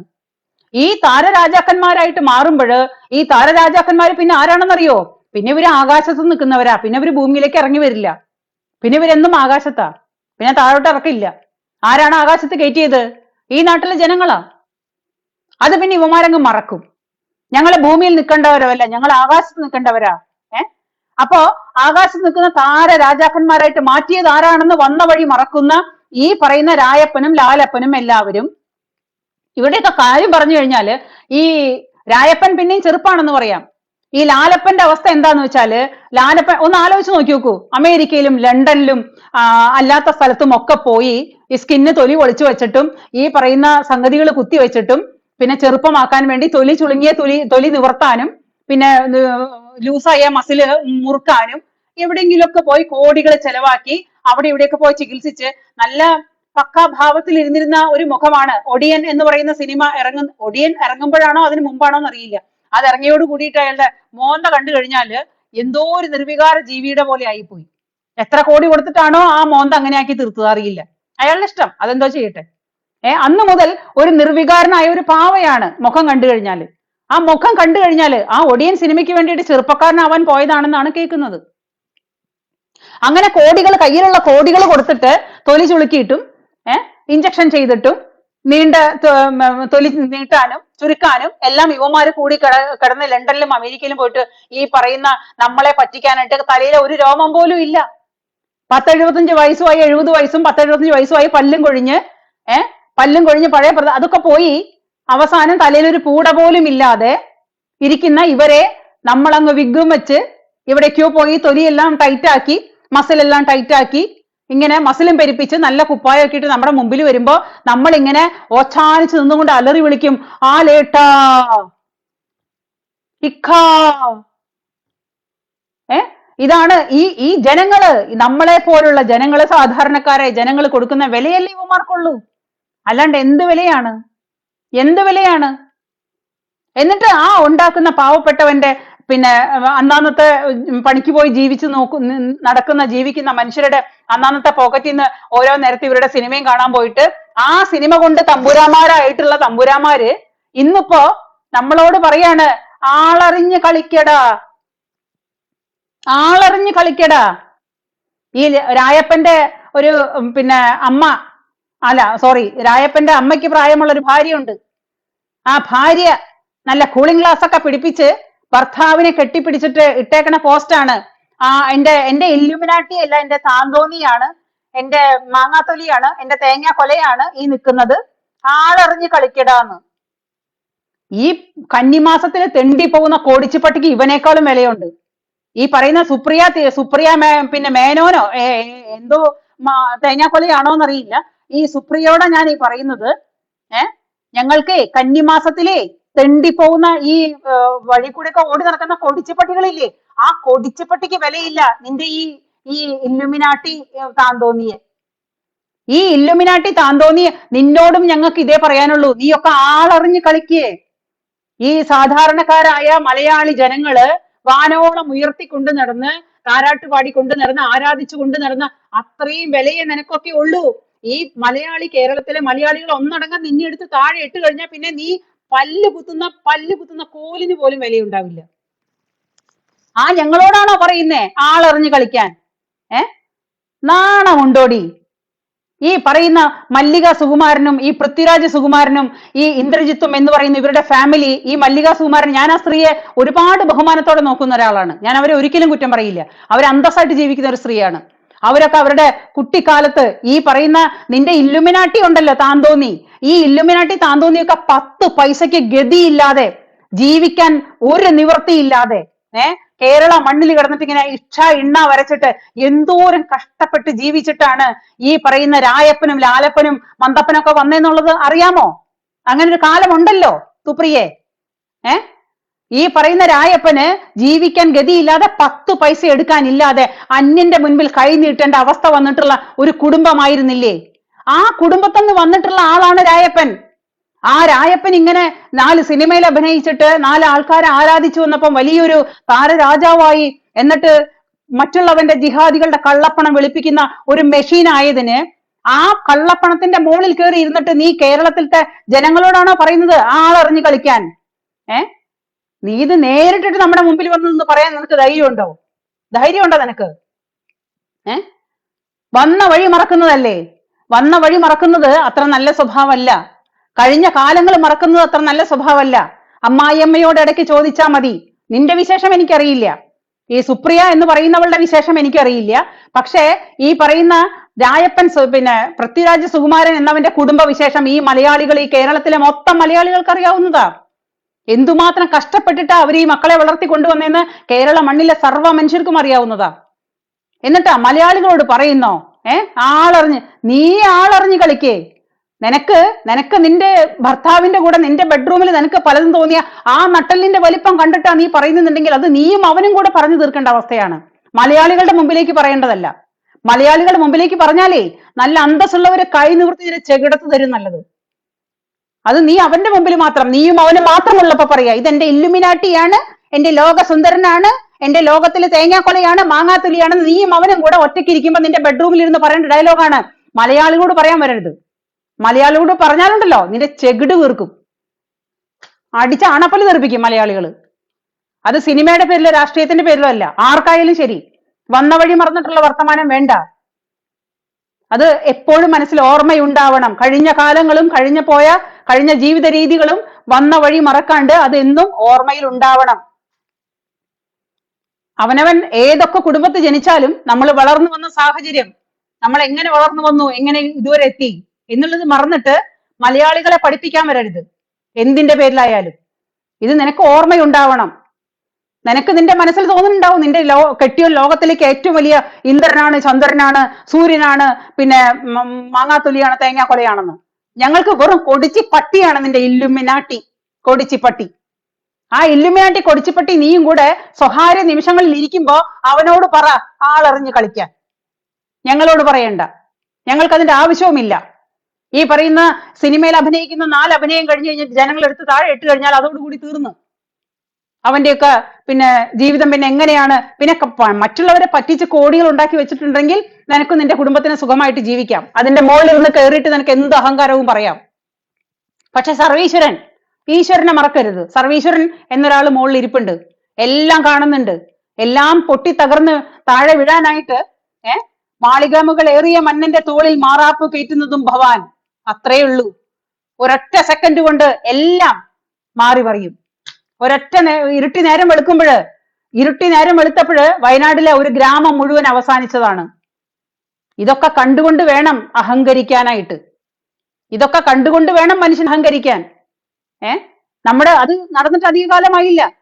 വയനാട്ടിലെ നമ്മുടെ സഹോദരങ്ങള് ഒരൊറ്റ രാത്രി ഇരുട്ടി വെളുത്തപ്പോഴ് പലർക്കും പ്രിയപ്പെട്ടവർ നഷ്ടപ്പെട്ടു, വീട് നഷ്ടപ്പെട്ടു, സമ്പാദ്യങ്ങൾ നഷ്ടപ്പെട്ടു, ജീവൻ നഷ്ടപ്പെട്ടു. എല്ലാം നഷ്ടപ്പെട്ട മനുഷ്യരെ ഒന്നോ രണ്ടോ പേര് രക്ഷപ്പെട്ടു, ബാക്കിയുള്ളവരെല്ലാവരും പോയി. ആ ഗ്രാമം തന്നെ പോയി, അവിടെ ഉണ്ടായിരുന്ന വീടെല്ലാം പോയി. ഒരൊറ്റ സെക്കൻഡ് സംഭവിച്ചതാണ്. ഇതൊക്കെ നടക്കുന്ന നമ്മുടെ നാട്ടിലാണോ ആളറിഞ്ഞു കളിക്കാൻ പറയുന്നത്? അപ്പൊ അതുകൊണ്ട് ആ മിരട്ടും ഭീഷണിയൊന്നും ഇങ്ങോട്ട് വേണ്ട, അതിങ്ങോട്ട് വേണ്ട. വെറും ദാരിദ്ര്യവാസിയായിട്ട് ജീവിച്ചിരുന്ന ആൾക്കാര് 10 കാശുണ്ടായപ്പോ വന്ന വഴി മറന്നിട്ട് പറയാണ്, പിന്നെയും ഞാൻ പറയാണ്, ആളറിഞ്ഞു കളിക്കടാന്ന്. ആരോട്? ഈ കേരളത്തിലെ മലയാളികളോടോ ആളറിഞ്ഞു കളിക്കാൻ പറയുന്നത്? ആര് വരുന്നു കളിക്കാനായിട്ട്? ആർക്കാ ഇത്രയും വിവരം കെട്ടവർ? ആരാ ഉള്ളേ? ആരാണ് ഇതിന് മാത്രം ജോലിയില്ലാണ്ടിരിക്കുന്നത് ഈ വിവരദോഷിയോട് കളിക്കാൻ പോവാൻ? അതൊക്കെ നിങ്ങൾ തമ്മിലുള്ള കളികളിൽ അങ്ങോട്ടും ഇങ്ങോട്ടും പറഞ്ഞു കളിച്ചാൽ മതി കേട്ടോ സുപ്രിയ. അപ്പോ ഈ സിനിമയുടെ നമുക്കുള്ള മറ്റുള്ളവരുടെ ആവിഷ്കാര സ്വാതന്ത്ര്യം എന്നുള്ളത് പറയുമ്പോൾ സാധാരണ സോഷ്യൽ മീഡിയയില് ഇത് ശരിയല്ല എന്ന് തോന്നിയിട്ട് എല്ലാവരും പ്രതികരിക്കുമ്പോ, അവനവന്റെ അഭിപ്രായങ്ങൾ പറയുമ്പോ എല്ലാവരെയും കൊണ്ടുപോയിട്ട് RSSന്റെ തൊഴുത്തിൽ കെട്ടിയാലും RSSന്റെ കാര്യാലയത്തിൽ കൊണ്ട് കെട്ടിയാലും ആരും നാളെ വായടപ്പിക്കാന്ന് വിചാരിക്കണ്ട. അത്രേ നമ്മളും പറഞ്ഞോളൂ. മനസ്സിലാവുന്നുണ്ടോ? ഈ കള്ളക്കടത്തിന്റെയും ഡ്രഗ്സ് മാഫിയയുടെയും സർവ്വ കാര്യങ്ങളുടെയും ഏറ്റവും വലിയ സംഗതി എവിടെ നടക്കുന്നതെന്ന് വെച്ചാൽ അത് ഈ ഫിലിം ഇൻഡസ്ട്രിക്കുള്ളിലാണ്. അതിനെ ആരും ചോദ്യം ചെയ്യുന്നില്ല. അതുകൊണ്ട് ഇതിങ്ങനെ തഴച്ചു വളർന്നുകൊണ്ടിരിക്കുകയാണ്. ഇപ്പോഴും നിങ്ങളൊന്ന് ആലോചിച്ച് നോക്ക്. നമ്മൾ പല സിനിമകൾ കാണുമ്പോഴും നമുക്കറിയാം ഇതൊക്കെ വെറും അഭിനയങ്ങളാണെന്ന്. പല സിനിമകളിലും ഈ 70-75 വയസ്സായ കളവന്മാരെ കഴുത്തിലെ ദിവട നോക്കിയാൽ മനസ്സിലാവും.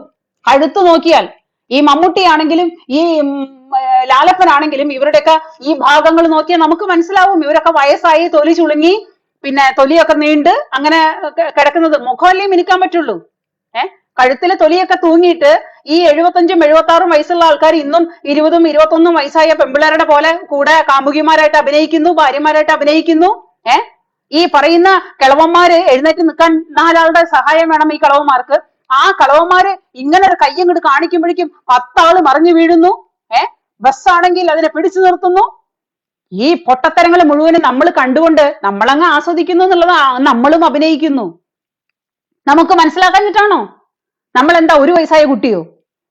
മലയാളിക്ക് മൊത്തം മനസ്സിലാവും. ഈ മോഹൻലാലിനും മമ്മൂട്ടിക്കൊക്കെ എത്ര വയസ്സുണ്ട്, ഇവരെന്തൊക്കെ കോപ്രായങ്ങളാണ് ഇപ്പൊ കിടന്ന് കാണിച്ചു കൂട്ടുന്നത്. ഇവര് താരരാജാക്കന്മാരായിട്ട് ഇപ്പൊ ഇവിടെ കിടന്ന് കാണിച്ചു കൂട്ടുമ്പം ആരാധകർ ഇങ്ങനെ അന്തം വിട്ടിരിക്കുന്നു. അല്ലാതെ എന്താണ് ഇതിലെ സത്യസന്ധത? നിങ്ങൾ ഈ പറയുന്ന ആരാധനയെല്ലാം മാറ്റി വെച്ചിട്ട് നിങ്ങളൊന്ന് ചിന്തിച്ചു നോക്ക്. ഈ പറയുന്ന മമ്മൂട്ടി ആണെങ്കിലും മോഹൻലാൽ ആണെങ്കിലും ഇവന്മാരെ കൊണ്ട് അടിന്ന് കേട്ട് കഴിഞ്ഞാൽ 10 മീറ്റർ അകലെ കേട്ട് കഴിഞ്ഞിട്ടുണ്ടെങ്കിൽ ഓടുന്ന ടീമാണ്. എവരാണ് 4 ആൾക്കാർ അടിക്കാൻ വരുമ്പോഴേ 10 ആൾക്കാർ അടിക്കാൻ വന്നാലും 4 ആൾക്കാർ അടിക്കാൻ വന്നാലും ഒരു കൈ കൊണ്ട് തടുക്കുന്നു, മറ്റേ കൈ കൊണ്ട് അടിക്കുന്നു, ചാടി അടിക്കുന്നു, മലർന്നടിക്കുന്നു. ഇതൊക്കെ ഇവിടുത്തെ എന്താ പറയാ ഈ ഫിലിം ഇൻഡസ്ട്രിയുടെ പല തരത്തിലുള്ള ഇപ്പോഴത്തെ പുതിയ പുതിയ പുതിയ കഴിവുകളെ കൊണ്ട് ഇവര് വലിയ താരരാജാക്കന്മാരായിട്ട് ഇങ്ങനെ ജനങ്ങളെ പറ്റിച്ചുകൊണ്ടിരിക്കുന്നു. ആ ജനങ്ങളെ പറ്റിച്ചുകൊണ്ട് തന്നെ ഇവര് നമ്മളെ എന്താ പറയാ ദിനം പ്രതി വിഡ്ഢികളാക്കിക്കൊണ്ടിരിക്കുന്നു. അത്രേ ഉള്ളൂ. നമ്മുടെ നാട് നശിക്കുന്നതിന്റെ ഏറ്റവും വലിയ അതിന്റെ കാരണക്കാർ ഇവരാണ്. നമ്മുടെ നാട് നശിക്കുന്ന ഇപ്പോഴത്തെ ഈ മയക്കുമരുന്ന് മാഫിയ നമ്മുടെ നാട്ടിൽ വരാനായിട്ട് ഏറ്റവും വലിയ കാരണക്കാർ ഇവരാണ്. ഈ ഫിലിം ഇൻഡസ്ട്രിയാണ്. കണ്ണടച്ച് പറയാൻ പറ്റും. അല്ലെന്ന് അവര് പറയട്ടെ. ഈ ഫിലിം ഇൻഡസ്ട്രിയിൽ മയക്കുമരുന്ന് ഉപയോഗിക്കാത്ത എത്ര ആൾക്കാരെ കാണാൻ പറ്റും? വിരലിൽ എണ്ണാവുന്നവരുണ്ടാവും. അല്ലാത്തവന്മാര് മുഴുവനും ഇതിന്റെ ഇത് ഉപയോഗിച്ച് നടക്കുന്ന അഡിക്റ്റ് ആയിട്ട് നടക്കുന്ന മനുഷ്യരാണ്. ആരും പക്ഷെ അന്വേഷിക്കില്ല. ഇവര് തമ്പുരാമാരല്ലേ? പിന്നെ ഇവര് കമ്മ്യൂണിസം കൊണ്ട് നടക്കുന്നവരാ, ഇടതുപക്ഷ ചിന്താഗതിക്കാരാ. അവരെ ചോദ്യം ചെയ്യാൻ ആരും വളർന്നിട്ടില്ല. അവർക്ക് എപ്പോഴും നോർത്ത് ഇന്ത്യയിൽ എന്തെങ്കിലും ഈച്ച പറയാലേ അവർ വായ തുറക്കുള്ളൂ. നമ്മുടെ നാട്ടിൽ എന്താണെങ്കിലും പിഞ്ചു കുഞ്ഞുങ്ങളെ റേപ്പ് ചെയ്ത് കൊന്നാലും, കെട്ടിത്തൂക്കിയാലും, സ്ത്രീകളെ മാനഭംഗപ്പെടുത്തിയാലും, വെട്ടിക്കൊന്നാലും, കുത്തിക്കൊന്നാലും, ഒരു കുടുംബത്തെ 5 ആളും ഒരുമിച്ച് തലക്കടിച്ചു കൊന്നാലും ഒന്നും ഈ പറയുന്ന ഫിലിം ഇൻഡസ്ട്രിയിലെ ഈ താരരാജാക്കന്മാരോ അതിനോടനുബന്ധപ്പെട്ട വാലാട്ടികളോ വായ തുറക്കില്ല. അവര് വായ തുറക്കില്ല. കാരണം അവർക്ക് എല്ലാവരും വേണം. അവരെന്തിനാ മറ്റുള്ളവരെ വിഷമിപ്പിക്കുന്നത്? ഭരണപക്ഷത്തെ വിഷമിപ്പിക്കാൻ പറ്റുമോ? ഇല്ല. മറ്റുള്ളവരെ വിഷമിപ്പിക്കാൻ പറ്റുമോ? ഇല്ല. അപ്പൊ പഞ്ചപുച്ഛമടക്കി അഭിപ്രായമൊന്നും ഇല്ലാതെ നട്ടെല്ലും ഇല്ലാണ്ട് റബ്ബറിന്റെ നട്ടെല്ലും വെച്ചിട്ട് നടക്കുകയാണ് ഇങ്ങനെ ഒരേ കോലങ്ങള്. ഈ കോലങ്ങളെ സ്വന്തമായിട്ട് നാട്ടിലൊരു പ്രശ്നമുണ്ടാവുമ്പോ അതിനെ എതിർത്ത് പറയാൻ പോലും നട്ടെല്ലില്ലാത്ത ഈ താരരാജാക്കന്മാരെന്ന് വിശേഷിപ്പിക്കുന്ന, സ്വന്തമായിട്ട് മറ്റുള്ളവരെ കള്ളക്കടത്തിലും അതിലും ഇതിലൊക്കെ കോടികൾ ഉണ്ടാക്കിയിരിക്കുന്ന എവരെയാണ് നമ്മള് താരരാജാക്കന്മാരെന്ന് പറഞ്ഞിട്ട് ഒന്ന് തൊടാൻ, ഒന്ന് നോണ്ടാൻ നമ്മൾ കൊതിച്ച് പിന്നാലെ ചെല്ലുന്നത്? കഷ്ടം. ഞാനടക്കം, എല്ലാവരെയൊന്നും ഞാൻ പറയുന്നില്ല, ഞാനടക്കം ഒരു കാലത്ത് അങ്ങനെ ആയിരുന്നു. ഇപ്പോഴും അങ്ങനെ തന്നെയാണ്. ഈ പ്രാന്തിന് ഒരു കുറവും വന്നിട്ടില്ല. മമ്മൂട്ടി വന്നാലും ഈ രായപ്പൻ വന്നാലും ലാലപ്പൻ വന്നാലും ഇതോടുകൂടി ഈ പറയുന്ന ഈ സിനിമ ഇറങ്ങിയതോട് കൂടിയിട്ട് ഇനി രായപ്പനല്ല, ലാലപ്പനല്ല, മന്ദപ്പനല്ല, പിന്നെ മമ്മൂട്ടിക്കയല്ല, ഏത് പിന്നെ അലവലാതി എന്റെ കൺമുന്നിൽ വന്ന് നിന്നാലും ശരി, എന്റെ പട്ടി പോലും തിരിഞ്ഞു നോക്കില്ല. ഇവനൊക്കെ എപ്പോഴോ ചത്തൊടുങ്ങി നമ്മുടെ മനസ്സിൽ. നമ്മളോടില്ലാത്തത്, നാടിനോടില്ലാത്ത, നമ്മളോടും ഈ വളർത്ത് വലുതാക്കിയ നമ്മളോട്, ജനങ്ങളോട് ഇല്ലാത്ത നന്ദി നമുക്ക് എന്തിനാ തിരിച്ച്? എന്താണ് അതിന്റെ ആവശ്യം? ഈ ലാലപ്പനായാലും മന്ദപ്പനായാലും നമ്മളോടില്ല അവർക്ക്. അവര് വെറും സ്വാർത്ഥരാണ്, വെറും സ്വാർത്ഥരാണ്. അവരവരുടെ മനസ്സിലെ രാഷ്ട്രീയവും അവരവരുടെ മനസ്സിലെ എവിടെ നോക്കിയോ കിട്ടുന്ന കള്ളപ്പണത്തിന്, ജിഹാദികളോട് മാത്രം കടപ്പെട്ട് ജീവിക്കുന്ന ഈ മന്ദപ്പനും ലാലപ്പനും ഒക്കെ ഒരു പട്ടി നോക്കുന്ന കണ്ണുകൊണ്ട് പോലും ഇനി നോക്കാൻ പാടില്ല. എന്റെ തീരുമാനം ഞാൻ പറയുന്നത്. അതിന് ഞാൻ പറയുന്നതിന്റെ അടിയിൽ വന്നിട്ട് ഇനി തെറി വിളിച്ചിട്ടൊന്നും ഒരു കാര്യമില്ല. തെറി വിളിക്കുന്നുണ്ടെങ്കിൽ ആ വിളിക്കുന്നവന്റെ കുടുംബത്തെ സംസ്കാരം, അത്രയും ഞാൻ വിചാരിക്കുന്നുള്ളൂ. അതിലും എനിക്ക് പ്രശ്നമില്ല. ഞാൻ പറയുന്നത് സത്യമല്ലേ, അത് പറഞ്ഞാൽ മതി. ഇവിടെ ഈ നാട്ടിൽ നടക്കുന്ന ഈ താരരാജാക്കന്മാരെന്ന് പറഞ്ഞിട്ട് നമ്മളിങ്ങനെ ഇവർക്ക് വേണ്ടി മരിക്കാൻ നടക്കുന്ന, ഇവർക്ക് വേണ്ടി ജീവൻ കളയുന്ന, ഇവരുടെ പിന്നാലെ നടക്കുന്ന എല്ലാ തരത്തിലുള്ള വട്ടുകളോടും കൂടിയിട്ടാണ് ഞാൻ ഈ പറയുന്നത്. എന്താണ് ഇവര്? നിങ്ങളൊന്ന് സമയം കിട്ടുമ്പോ ചിന്തിച്ചു നോക്ക്. ഈ മന്ദപ്പന് ലാലപ്പനൊക്കെ വിഗൊക്കെ ഊരി കഴിഞ്ഞിട്ട് സാധാരണ വേഷത്തിൽ നമ്മുടെ മുമ്പിൽ വന്ന് നിന്നാ നമ്മൾ തിരിച്ചറിയുവോ? ഈ മന്ദപ്പന് ലാലപ്പനൊക്കെ ആരെങ്കിലും തിരിച്ചറിയോ? ഒരു മേക്കപ്പ് ഇല്ലാണ്ട്, ഒരു വിഗ് ഇല്ലാണ്ട് നമ്മളൊക്കെ 56ാമത്തെ വയസ്സിലും വലിയ കുഴപ്പമില്ലാത്ത രീതിയിൽ നമ്മൾ ജീവിക്കുന്നുണ്ട്. ഒരു വിഗും ഇല്ല. ഇതൊക്കെ നല്ല ഒറിജിനലാ. യാതൊരു തരത്തിലുള്ള പുട്ടിയും അടിച്ചിട്ടില്ല. വയസ്സ് 56ആയി. ഇപ്പോഴും നമ്മൾ വലിയ കുഴപ്പമില്ലാത്ത രീതിയിൽ പോകുന്നുണ്ട്. ഈ പറയുന്ന മന്ദപ്പനും ലാലപ്പനും പറ്റുമോ? കോടികളുണ്ട് കയ്യില്. എന്ത് കാര്യം? പുറത്തിറങ്ങിയിട്ട് അന്തസ്സായിട്ടൊരു ചായ കുടിക്കാൻ പോകാൻ പറ്റുമോ?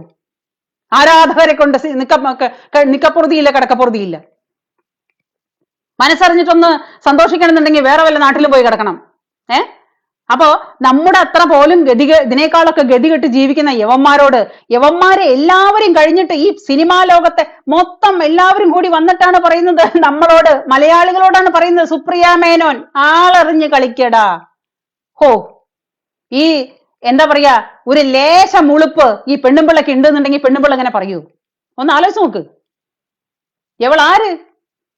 മൊത്തം ഭാരതത്തിന്റെ അല്ലെങ്കിൽ കേരള രാജ്യത്തിന്റെ മൊത്തം ഭരണകർത്താവോ? ആളറിഞ്ഞ് കളിക്കാൻ പറയാൻ. 10 പൈസക്ക് ഗതിയില്ലാതെ ഒരു തരത്തിലും ഈ മക്കളെ ഒരു വിധത്തിൽ നോക്കി വളർത്തി പഠിപ്പിച്ചു കൊണ്ടുവന്നിട്ട് ആ മല്ലിക സുകുമാരന്റെ കഷ്ടപ്പാട് കൊണ്ട്, ആ സ്ത്രീയുടെ ഒരു കഷ്ടപ്പാട് കൊണ്ട് മാത്രം വളർന്നു വന്ന് ഇപ്പോ ഒരു മന്ദത്തിയെ കെട്ടിക്കഴിഞ്ഞിട്ട് ആ മന്ദത്തെയാണ് പറയുന്നത് ആളറിഞ്ഞ് കളിക്കാൻ. പറയാതിരിക്കാൻ പറ്റില്ല. നമുക്ക് കളിക്കാൻ വേറെ പണിയില്ലല്ലോ. ഇവളുടെ ഇല്ലുമിനാട്ടിയോടും കളിക്കലല്ലേ നമ്മുടെ പണി. നമുക്ക് വേറെ പണികളൊന്നുമില്ല. അവളുടെ ഇല്ലുമിനാട്ടിയോടും കളിക്കാൻ ഏത് പട്ടിക്കാണോ നേരം? എനിക്ക് മനസ്സിലായില്ല. ആരാണോ ഇത്രയും ദാരിദ്ര്യം പിടിച്ച് ഈ ഭൂമിയിലുള്ളതെന്ന് അതും മനസ്സിലായില്ല. അപ്പൊ എന്തിന്റെ പേരിലായാലും ശരി, നിങ്ങൾ സിനിമ എടുത്തോ, ആ സിനിമയിൽ നിങ്ങൾക്ക് ഇഷ്ടമുള്ളത് നിങ്ങൾ കാണിച്ചോ. പക്ഷേ ഒരു വിഭാഗത്തെ മാത്രം കുതിര കയറുന്ന രീതിയിൽ നിങ്ങൾ ചെയ്താൽ അതിനെ നമ്മൾ ചോദ്യം ചെയ്യും. ഒരു വിഭാഗക്കാരെ മാത്രം ഉദ്ദേശിച്ചുകൊണ്ട് നിങ്ങൾ ചെയ്താൽ നമ്മൾ ചോദ്യം ചെയ്യും. അതിവിടെ ചോദ്യം ചെയ്യാനായിട്ട് രാഷ്ട്രീയക്കാരനാവണ്ട, പാർട്ടിക്കാരനാവണ്ട, വേറെ യാതൊരു ഉദ്ദേശവും വേണ്ട. നമ്മുടെ നേരെ വരുന്ന കാര്യങ്ങൾ ശരിയല്ലെന്ന് തോന്നിക്കഴിഞ്ഞാൽ അതിനെ ചോദ്യം ചെയ്യാനായിട്ട് ഇവിടുത്തെ ഓരോ മനുഷ്യനും ആവിഷ്കാര സ്വാതന്ത്ര്യം എന്നുള്ളത് സത്യസന്ധമായിട്ട് എല്ലാവർക്കും ഉള്ളതാണ്. അത് വെച്ചിട്ടാണ്, അതിന് ഒരു തരത്തിലുള്ള രാഷ്ട്രീയത്തെ അടിസ്ഥാനത്തിൽ അല്ല. അപ്പൊ നമ്മുടെ നേരെ വരുന്ന ഈ തോന്നിവാസങ്ങളെ നമ്മൾ ചോദ്യം ചെയ്താൽ നമ്മളെ നേരെ കൊണ്ടുപോയിട്ട് എവിടെ കൊണ്ട് കെട്ടും? സംഘത്തിന്റെ കാര്യാലയത്തിൽ കൊണ്ട് കെട്ടും. അപ്പൊ അത് പേടിച്ചിട്ട് ആരും മിണ്ടാതിരുന്നിരുന്ന ഒരു കാലം ഉണ്ടായിരുന്നു, പാസ്റ്റാണ്. ഇപ്പൊ പക്ഷെ അങ്ങനെയല്ല. നീ സംഖ്യ എന്ന് വിളിക്കുവോ, സംഘിണി എന്ന് വിളിക്കുവോ, എന്ത് തേങ്ങാക്കൊല വിളിച്ചാലും, എന്ത് മാങ്ങാത്തൊലി എന്ന് പറഞ്ഞാലും നമ്മൾ ചോദിക്കാനുള്ള ചോദിച്ചുകൊണ്ടേയിരിക്കും. ഇവിടുത്തെ മാധ്യമങ്ങളോടാണ് ഞാൻ പറയുന്നത്. ഇവിടുത്തെ RSS അല്ല ഇതിനെ ചോദ്യം ചെയ്തത്, ഇവിടുത്തെ സനാതന ഹിന്ദുക്കളാണ്. ഹിന്ദുവിന് വെളിവുണ്ടായി. നീ ഹിന്ദുവിനെയൊക്കെ ഉണർത്തിക്കൊണ്ടിരിക്കുകയാണ്. 2022 നടന്ന സംഭവമാണല്ലോ. നീ ഹിന്ദുവിനൊക്കെ നല്ലോണം ഉണർത്തിക്കൊണ്ടിരിക്കുക. എമ്പുരാൻ സിനിമ കൊണ്ട് അങ്ങനെ ഒരു ഗുണം ഉണ്ടായി. മറന്നു കിടന്നിരുന്ന പല തരത്തിലുള്ള കാര്യങ്ങളെയും തോണ്ടി തോണ്ടി തോണ്ടി മാന്തി ഹിന്ദുവിന്റെ മുൻപിലേക്ക് ഇട്ടിട്ട്, നീ കാണ്, ഇത് നിന്നെ ചെയ്തിരുന്നതാ, നീ കേക്ക്, ഇത് നിന്നെ പറഞ്ഞിരുന്നതാ, നീ മനസ്സിലാക്ക്, നിന്റെ വിഭാഗത്തിനെ കൊന്നിരുന്നതാ എന്ന് ഹിന്ദുവിനെ ഓർമ്മിപ്പിക്കാനായിട്ടാണ് രായപ്പനും ലാലപ്പനും അന്തപ്പനും വേഷം കെട്ടി വന്നത്. അതിന് നല്ല ഒരു ഉപകാരം ഉണ്ടായി. അതിന് ഞങ്ങൾ കടപ്പെട്ടിരിക്കും ലാലപ്പനോടും അന്തപ്പനോടും. കാരണം ഗോത്ര സംഭവം എന്താണെന്ന് എനിക്കറിയണ്ടായിരുന്നില്ല, സത്യം ഞാൻ പറയുന്നത്. അങ്ങനെ കേട്ടിട്ടുണ്ട് ഞാന്. ഗോത്ര സംഭവം നടന്നിട്ടുണ്ട്, തീപിടുത്തം ഉണ്ടായിട്ടുണ്ട്, അങ്ങനെ ട്രെയിനിൽ കുറെ ആൾക്കാർ കത്തി മരിച്ചിട്ടുണ്ട് എന്നുള്ളതല്ലാതെ ഈ സംഭവം എന്താണെന്ന് എമ്പുരാൻ സിനിമ ഇറങ്ങിയപ്പോഴാണ് ഞാൻ അറിയുന്നത്. ഞാൻ ഗൂഗിളിൽ സെർച്ച് ചെയ്ത് നോക്കി. അത് കഴിഞ്ഞിട്ട് പിന്നെ സോഷ്യൽ മീഡിയ തുറന്നപ്പോ കിടക്കുന്നു നീണ്ടു നിവർന്ന് വേണ്ടത്ര പോലെ സത്യസന്ധമായിട്ട്. ഈ പറയുന്ന മാപ്രകൾ തന്നെ പറഞ്ഞിട്ടുണ്ട് പണ്ടത്തെ വീഡിയോകളിൽ. നമ്മുടെ ഹാഷ്മി പറയുന്ന ഒരു വീഡിയോ സത്യസന്ധമായിട്ട് ഏഷ്യാനെറ്റിൽ ഹാഷ്മി വർക്ക് ചെയ്യുമ്പോൾ അന്ന് ഹാഷ്മി പറഞ്ഞിട്ടുള്ളൊരു വീഡിയോ ഞാൻ കണ്ടതാണ്. വളരെ കൃത്യമായിട്ട് സത്യസന്ധമായിട്ടാണ് അവതരിപ്പിച്ചിട്ടുള്ളത്. അപ്പോഴാണ് എമ്പുരാനെ കൊണ്ടുള്ള ഉപകാരമാണ് ഞാൻ ഈ പറയുന്നത്. അതിന് ഞങ്ങൾ എന്തായാലും ഈ സനാതന ഹിന്ദുക്കള് നിങ്ങളോട് കടപ്പെട്ടിരിക്കും. അപ്പൊ ഹിന്ദുവിനെ പറയുമ്പോ, ഹിന്ദുവിനെ ചൊറിയുമ്പോ അത് ഹിന്ദു തിരിച്ചു ചോദിച്ചാൽ, എന്തിനാ നീ എന്നെ പറയുന്നതെന്ന് ചോദിച്ചാൽ, ഹിന്ദു സാധാരണ സനാതന ധർമ്മികൾ അല്ലെങ്കിൽ ഹിന്ദുക്കളെ ഒരാളെയും ചൊറിയാൻ പോകുന്നവരല്ല. അവരവരുടെ പാട് നോക്കി ജീവിക്കുന്നതാ. അവരുടെ ദൈവങ്ങൾ കൊള്ളില്ല എന്ന് പറഞ്ഞാലും, ഏകദൈവം ഞങ്ങളുടെ മാത്രമേ ഉള്ളൂ, നിങ്ങൾക്ക് ദൈവങ്ങളില്ല എന്ന് പറഞ്ഞാലും, 33 കോടി ദൈവങ്ങളുണ്ട് ഹിന്ദുക്കൾക്ക്, അവരെല്ലാവരും ഇല്ല എന്ന് പറഞ്ഞാലും നമ്മൾ ആരോടും ചോദ്യം ചെയ്യാൻ പോകുന്നതല്ല.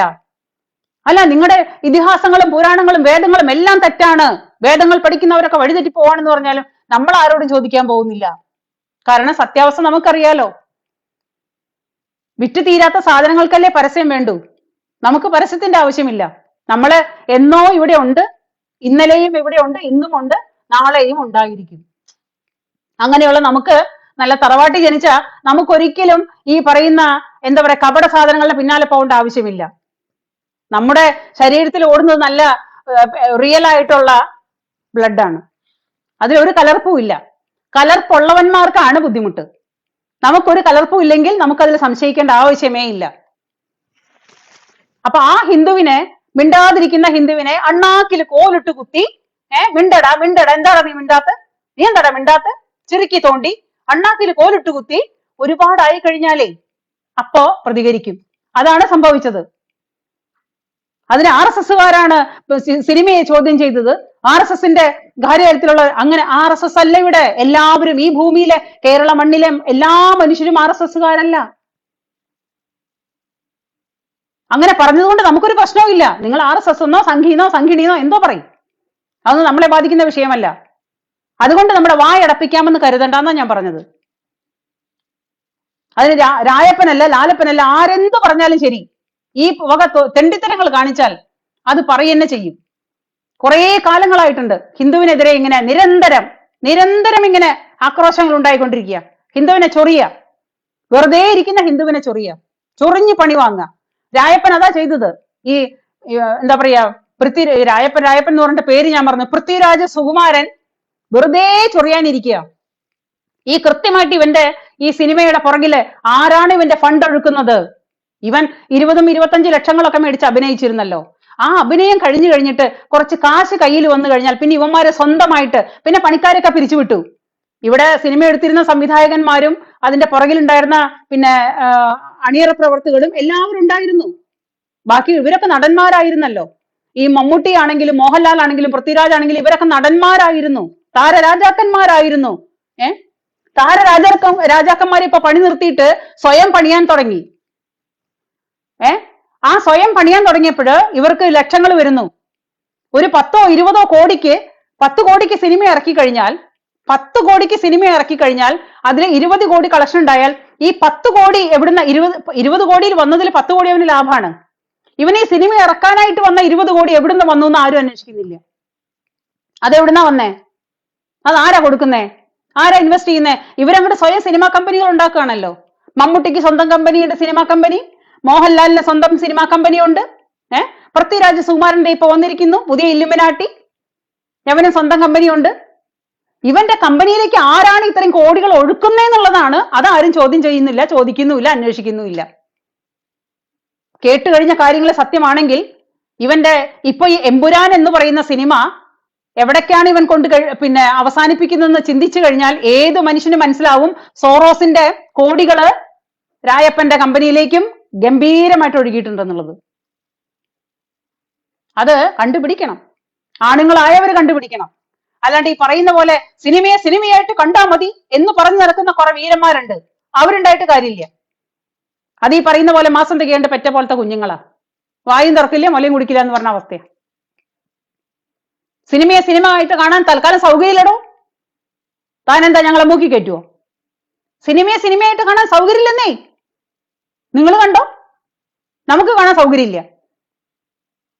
നമ്മൾ അങ്ങനെ ആരുടെയും പാർട്ടിയുടെയോ മറ്റുള്ളതിന്റെ ഒന്നും പിന്നെ സ്ഥലത്ത് കൊണ്ടുപോയിട്ട് നമ്മളെ കെട്ടേണ്ട ആവശ്യമില്ല. നമ്മളിവിടെ സനാതന ഹിന്ദുക്കളാണ്. ഹിന്ദുത്വത്തിന് വേണ്ടിയിട്ട് ഹിന്ദുത്വത്തിന് നൊന്ത് കഴിഞ്ഞാൽ നമുക്ക് നൊന്തു പോകും. അത് സംസാരിക്കുക ചെയ്യും. ഇനി മിണ്ടാതിരുന്നിട്ട് കാര്യമൊന്നുമില്ല. അതുകൊണ്ടാ ചോദിക്കുന്നേ, സിനിമയെ സിനിമയായിട്ട് കാണാൻ തൽക്കാലം സൗകര്യമില്ലെന്ന്. സിനിമ സിനിമയായിട്ട് പിടിക്കണം. സിനിമയിൽ കാണിക്കുന്ന കാര്യങ്ങൾക്ക് സത്യസന്ധത ഉണ്ടാവണം. ഇല്ലെങ്കിൽ അതെന്താണെന്ന് ചോദിക്കും. അതിന് പൊള്ളിയിട്ട് കാര്യമില്ല. നമ്മുടെ സീമാജി നായർ പറയുന്നുണ്ട്, ആർക്കാണ് ഇവിടെ പൊള്ളല്? അയ്യോ എന്റെ പൊന്നിയേച്ചി, ആർക്കും പൊള്ളലില്ല. ഇനിയിപ്പോ അഥവാ ചേച്ചിക്ക് പൊള്ളിയുന്നുണ്ടെങ്കിൽ കോഴിനെയ്യാണ് ബെസ്റ്റ്. പണ്ടത്തെ ഒരു ഒറ്റമൂലിയാണ് കോഴിനെയ്യ്. പണ്ട് നാടൻ കോഴിയൊക്കെ കൊന്നിരുന്ന വീടുകളിൽ കോഴിനെയ്യ് ശേഖരിച്ചു വെക്കും. ആ കോഴിനെയ്യ് ശുദ്ധമായിട്ട് ശേഖരിച്ചു വെച്ച് കഴിഞ്ഞാൽ പൊള്ളി കഴിഞ്ഞ് കഴിഞ്ഞാൽ പെരട്ടാൻ നല്ലതാ. അപ്പൊ സീമാജി നായർക്ക് വല്ലാണ്ട് പൊള്ളുന്നുണ്ടെങ്കിൽ ഇടയ്ക്ക് ഇച്ചിരി കോഴിനെയ്യ് എടുത്ത് തേച്ചാൽ മതി. പിന്നെ പണ്ടത്തെ ലാലേട്ടന്റെ പണ്ടത്തെ കളികളിലെ ഓർമ്മകളിലാണ് ഈ പറയുന്ന തള്ളല് എന്നുണ്ടെങ്കിൽ അതിനൊന്നും ഞങ്ങൾക്ക് അങ്ങനെ തോന്നാനോ ഒരു ആവശ്യമില്ല. ചേച്ചി അവിടെ തള്ളിക്കോ. പണ്ടത്തെ കടപ്പാട് ഉദ്ദിഷ്ട കാര്യത്തിന് ഉപകാര സ്മരണയായിരിക്കും സീമേച്ചിക്ക്. നമുക്കതിന്റെ ആവശ്യമില്ലല്ലോ, നമ്മൾ സാധാരണക്കാരല്ലേ.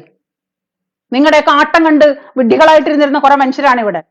ആ വിഡ്ഢികളെയാണ് ഇപ്പൊ നിങ്ങൾ വീണ്ടും വീണ്ടും വിഡ്ഢികളാക്കിക്കൊണ്ടിരിക്കുന്നത്. അപ്പൊ അതുകൊണ്ട് നമുക്ക് അതിനോടൊന്നും യാതൊരു പരാതിയില്ല. പക്ഷേ ഹിന്ദുക്കൾ വെറും പൊട്ടന്മാരാണെന്ന് ധരിക്കരുത്. അങ്ങനെ പൊട്ടന്മാരാണെന്ന് ധരിച്ചാൽ ഇതേപോലെ നമ്മൾ ചോദ്യം ചെയ്തുകൊണ്ടേയിരിക്കും, ചോദിച്ചുകൊണ്ടേയിരിക്കും. അങ്ങനെ ഈ ആവിഷ്കാര സ്വാതന്ത്ര്യം വൺ വേ ട്രാഫിക് അല്ല. അത് ഇവിടുത്തെ ഹിന്ദുവിനും മുസ്ലിമിനും ക്രിസ്ത്യാനിക്കും ഈ പിന്നെ എന്താ പറയാ ഏത് ജാതിക്കാർക്കായാലും ശരി, ആവിഷ്കാര സ്വാതന്ത്ര്യം വൺ വേ ട്രാഫിക് അല്ല.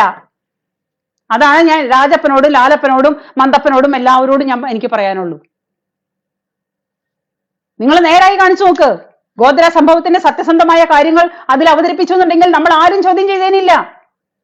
ഗോദ്ര സംഭവത്തിൽ എന്തിനാ ചെയ്തവരെ വെള്ളപൂശാനായിട്ട് എന്തുകൊണ്ട് ശ്രമിക്കുന്നു? ജിഹാദികളെ കൊന്നുകളഞ്ഞതാണ്, 19 പേരെ തീയിട്ട് കൊന്നുകളഞ്ഞതാണ്.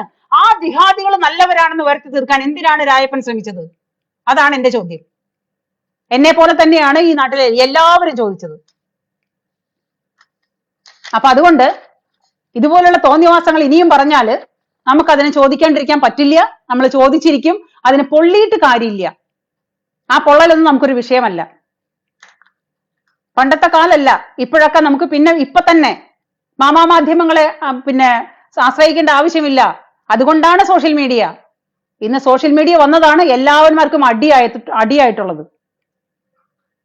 അപ്പൊ എന്തായാലും പിന്നെ ഇത്രയും നേരം വൈകിട്ടും സോമസുന്ദര പണിക്കര് ലൈനിലുണ്ട്, മുകുന്ദരാജ് ലൈനിലുണ്ട്, ശ്രീജ ഗോപാലൻ ലൈനിലുണ്ട്.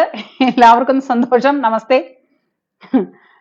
അപ്പം ഇത്രയും നേരം എന്നെ കേട്ട എല്ലാവരോടും ഒരുപാട് നന്ദി. Thank you. നാളെ നേരം വെളുക്കുമ്പോൾ എല്ലാവരും ലൈവ് കാണുമെന്ന് പ്രതീക്ഷിക്കുന്നു. എല്ലാവരോടും സന്തോഷം. Thank you. ജയ് ഹിന്ദ്.